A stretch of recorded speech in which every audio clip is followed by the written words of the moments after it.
രാവിലെ 5 മണിക്ക് എഴുന്നേൽക്കണം, ജിമ്മിൽ പോകണം, അല്ലെങ്കിൽ ജോഗിങ്ങിന് പോകണം, അതുമല്ലെങ്കിൽ പഠിക്കണം. രാത്രിയിൽ 5 മണിക്ക് അലറാം വെച്ച് കിടക്കുന്നു. രാവിലെ അലറാം അടിക്കുന്നു. 5 മിനിറ്റ് കൂടെ കിടന്നിട്ട് എഴുന്നേൽക്കാം എന്നും പറഞ്ഞ് അലാം ഓഫ് ചെയ്യുന്നു. കിടക്കുന്നു. പിന്നെ എഴുന്നേൽക്കുന്നത് 8 മണിക്ക്. അബദ്ധം പറ്റി, ശരി, നാളെ എന്തു പറ്റിയാലും രാവിലെ 5 മണിക്ക് തന്നെ എഴുന്നേൽക്കണം. എന്നാൽ പറ്റുന്നില്ല. റിപ്പീറ്റ്. എന്തുകൊണ്ടാണ് ഇങ്ങനെ സംഭവിക്കുന്നത്? എന്തുകൊണ്ടാണ് ഇന്നലെ രാത്രി പ്ലാൻ ചെയ്തതുപോലെ രാവിലെ എഴുന്നേൽക്കാൻ പറ്റാത്തത്? ഇന്ന് ഞാൻ നിങ്ങൾക്ക് കൃത്യമായി 8 മണിക്ക് ഉറങ്ങിയാൽ മാത്രമേ രാവിലെ എഴുന്നേൽക്കാൻ സാധിക്കൂ എന്ന് പറയുന്നത് പോലുള്ള ബോറിംഗ് ടിപ്സുകളല്ല പറഞ്ഞു തരാൻ പോകുന്നത്. ഇന്ന് നിങ്ങളെ കൊണ്ട് എളുപ്പം സാധിക്കുന്ന മനഃശാസ്ത്രപരമായ പ്രാക്ടിക്കൽ ടിപ്സുകളാണ് പറഞ്ഞു തരാൻ പോകുന്നത്.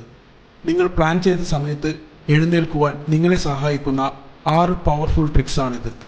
നിങ്ങൾ ആത്മാർത്ഥമായി രാവിലെ എഴുന്നേൽക്കുവാൻ ആഗ്രഹിക്കുന്നുണ്ട് എങ്കിൽ അലാം എന്ന് കമൻറ്റ് ചെയ്യാമോ? രാവിലെ എഴുന്നേൽക്കുക എന്നത് വെറും അച്ചടക്കത്തിൻ്റെ ഭാഗമല്ല. നിങ്ങളുടെ സാഹചര്യവും സ്വഭാവവും നാഡീവ്യവസ്ഥയും അതിനെ സപ്പോർട്ട് ചെയ്യുന്നുണ്ട്. Secret number 1. നിങ്ങളുടെ അലാം കിടക്കുന്ന സ്ഥലത്ത് നിന്നും ദൂരെ വെക്കുക. കൈയെത്തുന്ന ദൂരത്താണ് അലാം ഉള്ളത് എങ്കിൽ എളുപ്പം അലാം ഓഫ് ചെയ്യുവാൻ സാധിക്കുന്നതാണ്. രാവിലെ ജസ്റ്റ് ഒന്ന് എഴുന്നേൽക്കുക എന്നത് തന്നെ വളരെ ബുദ്ധിമുട്ടുള്ള കാര്യമാണ്, അല്ലേ? ആണെങ്കിൽ യെസ് എന്ന് കമൻറ്റ് ചെയ്യൂ. ദൂരെയുള്ള അലാം ഓഫ് ചെയ്യുവാൻ എഴുന്നേൽക്കുമ്പോൾ തന്നെ നിങ്ങൾ 40% ഉണർന്നു കഴിഞ്ഞു. Secret number 2. അലാം ഓഫ് ചെയ്താൽ ഉടനെ ഒരു ഗ്ലാസ് വെള്ളം കുടിക്കുക. മണിക്കൂറോളമുള്ള നിങ്ങളുടെ ഉറക്കം നിങ്ങളുടെ ബ്രെയിനിനെ ഡീഹൈഡ്രേറ്റ് ചെയ്തിരിക്കുകയാണ്. എഴുന്നേറ്റ ഉടനെ വെള്ളം കുടിക്കുമ്പോൾ നിങ്ങൾക്ക് തന്നെ നല്ല മാറ്റം തോന്നും.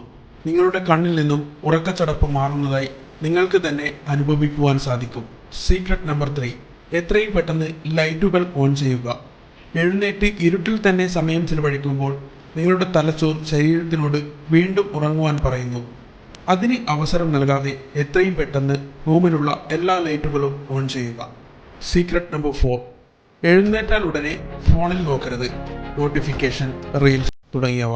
ഇങ്ങനെ ചെയ്യുമ്പോൾ നിങ്ങളുടെ തലച്ചോർ നിങ്ങൾക്ക് ആവശ്യമുള്ള കാര്യങ്ങൾക്ക് പകരം നിങ്ങൾക്ക് ഉപകാരപ്പെടാത്ത വിനോദങ്ങൾക്ക് പിറകെ പോകുവാൻ നിർബന്ധിക്കുന്നു. അതിനാൽ ഉറങ്ങുന്നതിന് മുൻപ് ഫോണിൻ്റെ കൂടെ ഒരു ചെറിയ കുറിപ്പ് സൂക്ഷിക്കുക. ഇന്ന് ചെയ്തു തീർക്കേണ്ട പ്രവൃത്തികളെക്കുറിച്ച്. അത് ജിമ്മാവാം, പഠനമാകാം, ലക്ഷ്യത്തിലേക്കുള്ള പ്രവൃത്തിയാകാം, മെഡിറ്റേഷൻ ആവാം. രാവിലെ തന്നെ നിങ്ങൾ നിങ്ങളുടെ ലക്ഷ്യമാണ് കാണുന്നത് എങ്കിൽ അർത്ഥപൂർണമായ ഒരു ദിവസമാണ് നിങ്ങൾക്ക് ലഭിക്കുക. സീക്രട്ട് 5. കുറഞ്ഞത് 2 മിനിറ്റ് ദൈർഘ്യമുള്ള പ്രഭാത കൃത്യം ഉണ്ടാക്കുക. അത് വളരെ എളുപ്പമുള്ളതായിരിക്കണം, എങ്കിൽ മാത്രമേ അത് തുടർന്ന് കൊണ്ടുപോകുവാൻ സാധിക്കുകയുള്ളൂ. നല്ലൊരു പ്രഭാത കൃത്യം ഞാൻ നിങ്ങൾക്ക് പറഞ്ഞു തരാം. 1. എഴുന്നേൽക്കുക. 2. വെള്ളം കുടിക്കുക. 3. മുഖം കഴുകുക. 4. വളരെ എളുപ്പം ചെയ്യുവാൻ സാധിക്കുന്ന വ്യായാമങ്ങൾ ചെയ്യുക. ഇത്രയും ചെയ്യുമ്പോൾ തന്നെ നിങ്ങളുടെ തലച്ചോർ ഉത്സാഹത്തോടു കൂടി പ്രവർത്തിക്കുവാൻ തുടങ്ങുന്നു. Secret number 6.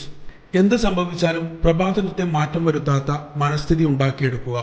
ഇത് അത്ര എളുപ്പമല്ല, പക്ഷേ സാധ്യമാണ്. ഇത് നിങ്ങളുടെ മനസ്സിൻ്റെ ഉറപ്പ് വർദ്ധിപ്പിക്കുവാൻ സഹായിക്കുന്നതാണ്. നിങ്ങൾ നിങ്ങളെ തന്നെ പറഞ്ഞു പഠിപ്പിക്കേണ്ട ഒന്നുണ്ട്. ഉറക്കത്തിനോ അലാമിനോ പരിമിതികൾക്കോ എൻ്റെ പ്രഭാത കൃത്യങ്ങളിൽ മാറ്റം വരുത്തുവാൻ സാധിക്കില്ല എന്ന്.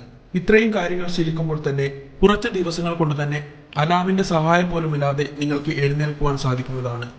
ഇത്രയും സമയം ക്ഷമയോടെ ഈ വീഡിയോ കണ്ട നിങ്ങൾക്ക് ഞാനൊരു ബോണസ് ടിപ്പും കൂടി പറഞ്ഞു തരാം. ഉറങ്ങുന്നതിന് മുമ്പ് രാവിലെ ചെയ്തു തീർക്കേണ്ട ഒരുപാട് കാര്യങ്ങളെക്കുറിച്ച് ആലോചിച്ച് കിടക്കരുത്. കാരണം തലച്ചോറിന് കൺഫ്യൂഷൻ ഇഷ്ടമല്ല. ഞാൻ എന്താണ് ധരിക്കേണ്ടത്, എന്താണ് കഴിക്കേണ്ടത്, ഏതാണ് ആദ്യം ചെയ്യേണ്ടത്, ഇത്തരത്തിലുള്ള ചിന്തകളോടുകൂടി ഉറങ്ങുവാൻ കിടക്കരുത്. അതിനാൽ കിടക്കുന്നതിന് മുൻപേ രാവിലെ ധരിക്കേണ്ട വസ്ത്രം അയൺ ചെയ്തു വെക്കുക, നാളെ ചെയ്യേണ്ട കാര്യങ്ങളെക്കുറിച്ച് ഒരു ലിസ്റ്റ് ഉണ്ടാക്കി വെക്കുക തുടങ്ങിയവ. ഇത് നിങ്ങളുടെ പ്രഭാതം സുഖകരമാക്കുന്നതാണ്. ഈ 7 കാര്യങ്ങൾ കുറഞ്ഞത് ഒരു 10 ദിവസമെങ്കിലും ചെയ്യുകയാണെങ്കിൽ നിങ്ങളുടെ ജീവിതത്തിൽ മാറ്റം വരുന്നതാണ് തീർച്ച.